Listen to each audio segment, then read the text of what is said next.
একটা প্রধান খবর দে, সারা শহর খবর দে,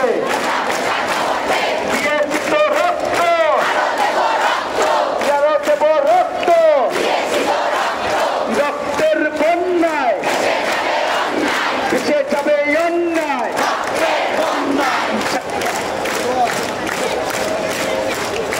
প্রিয় শিক্ষার্থী, আপনি যখন চাকরি করতে যাবেন এবং আপনার সহকর্মী যখন কোটাদারি হবে, তখন আপনি বুঝবেন আপনি একটা ইন্টালেকচুয়াল প্রজেক্ট পাস করাবেন, আপনার পাশের কোটাদারি আপনার যে কলিগ সে কিছুই বুঝবে না।